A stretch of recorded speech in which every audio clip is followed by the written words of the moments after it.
턱밑샘 같은 경우는 이제 턱 각의 약간 앞쪽에 여기를 만졌을 때 튀어나오는 부분을 좀 줄여서 턱선을 잡는다, 이러한 목적으로 맞게 되는 시술인데요. 턱밑샘 같은 경우는 사실 필요한 사람들과 필요하지 않은 사람들이 나뉘어집니다.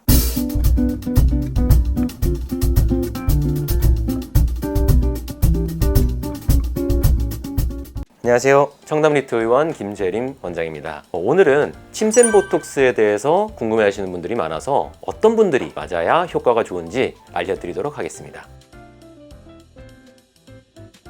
일단 침샘 보톡스란 말 그대로 침샘에 보톡스를 맞아서 이 샘 자체를 크기를 줄이는 건데요. 침샘이 크게 세 가지가 있어요. 하나는 요 귀 앞에 귀밑샘이라고 하는 샘이 이렇게 있게 되고요. 그 다음에 턱 밑에 양쪽에 턱 각에서 약간 안쪽으로 들어온 데에 잘 만져보면 이제 동그란 침샘이 있고, 요거를 우리가 턱밑샘이라고 부르고, 또 하나는 이제 입 안에 혀밑샘이라고 세 가지 침샘을 크게 말씀을 드리는데요. 이렇게 정면으로 볼 때 흔히 이제 우리가 얼굴을 줄이고 싶다라고 하면 사각턱 근육에 보톡스를 맞아서 턱 근육을 줄여서 크기를 줄이는 것도 하지만, 이 귀 앞에 있는 여기가 불룩한 분들이 계세요. 음주, 흡연, 맵고 기름진 음식을 많이 먹는다던가 너무 지나치게 폭식을 한다던가 또는 과식으로 인해서 뭔가 구토를 많이 한다거나 할 때에 침샘들이 자극된다라고는 하는데, 어찌됐건 요 귀 앞에 여기가 이렇게 불룩한 분들이 있어요. 그러면 이 옆에서 볼 때 여기가 아무리 줄어들어도 여기가 튀어나와 있으니까 이걸 줄이는 것이 이제 미용적으로 좋은 결과를 가지고 오는 그런 목적으로 줄이는 것이 이제 귀밑샘 보톡스가 되겠고요.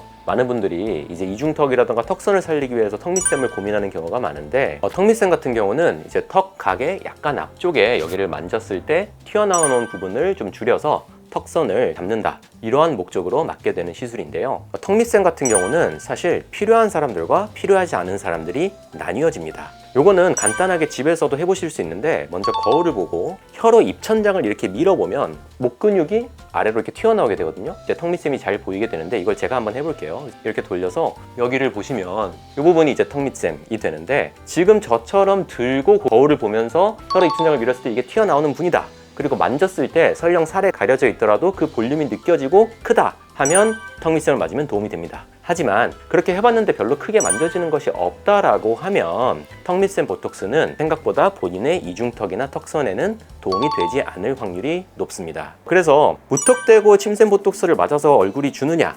그건 아니고, 여기가 귀 앞에 침샘이 불룩한 경우, 그리고 턱을 들고 혀로 입천장을 밀었을 때 여기가 밀려 나오는 분들의 이 부분을 다듬고 싶을 때, 이 두 가지 경우에는 침샘 보톡스가 도움이 될 수 있고, 그 외의 경우에는 침샘이 커서 뭔가 선이 무너진 게 아니라 그냥 살이 많거나 또는 사각턱 근육이 발달되어 있거나 또는 다른 리프팅 시술이 필요하거나 할 수 있겠습니다.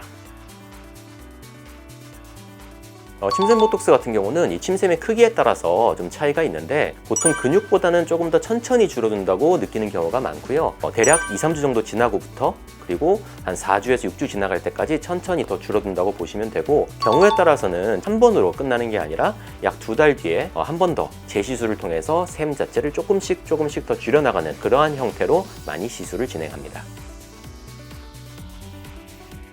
침샘 보톡스 같은 경우는 사실 좀 주의할 사항들이 있는데요. 귀밑샘 그리고 턱밑샘, 이 두 부분에만 이제 우리가 보톡스를 놓게 되는데, 침샘의 역할 자체가 침을 분비하는 역할이다 보니까 침샘이 작아지게 되면 침 분비가 줄어서 입이 마르는 일종의 불편이 있을 수 있는데, 이 경우는 침샘 보톡스를 놓으시는 의사 선생님과 충분히 상의하고 의사 선생님이 적절한 용량을 놓는다면 그리 큰 문제는 되지 않을 정도입니다. 그런 게 있을 수는 있다 라고만 알고 계시면 되겠습니다. 또 하나는 경우에 따라서 불필요한데 턱밑샘 같은 경우, 턱밑샘이 너무 작아서 침샘 보톡스가 불필요한데도 맞는 경우에는 보톡스가 주변으로 퍼지면서 다른 근육에 영향을 끼쳐서 불편함을 초래할 수는 있습니다. 하지만 이 역시 시술을 하시는 의사 선생님과 충분한 상의 후에 필요한 경우에만 진행을 한다면 크게 걱정하진 않으셔도 될 것 같습니다. 사실 그 부분은 입마름하고 연결이 되는 건데요. 우리가 입 안에 침이 많이 마르게 되면 아무래도 입냄새가 더 날 수밖에 없는데, 정확히는 침샘 보톡스를 맞고 입마름이 많이 진행이 되면 입냄새가 날 수 있다라고 보시는 게 맞겠고요. 실제로 귀밑샘 정도 여기가 불룩할 때 사각턱과 같이 맞는다, 이 정도에서는 전혀 걱정하실 일이 없고, 귀밑샘과 턱밑샘을 같이 맞는다, 모두 맞는다라고 할 때에는 조금 용량을 의사 선생님과 잘 조절해서 상의 후에 진행하는 것이 좋겠습니다. 오늘은 침샘 보톡스에 대해서 간단히 간단히 설명드려 보았는데요. 많은 분들이 침샘 보톡스를 굉장히 관심을 가지시지만 정확히 어디를 놓는 것이고 어떤 목적을 위해서 맞는 것인지 잘 모르시는 경우가 있는 것 같아서 영상을 통해서 간단히 알려드려 보았습니다. 다음 영상에서 또 찾아뵙도록 하겠습니다. 감사합니다.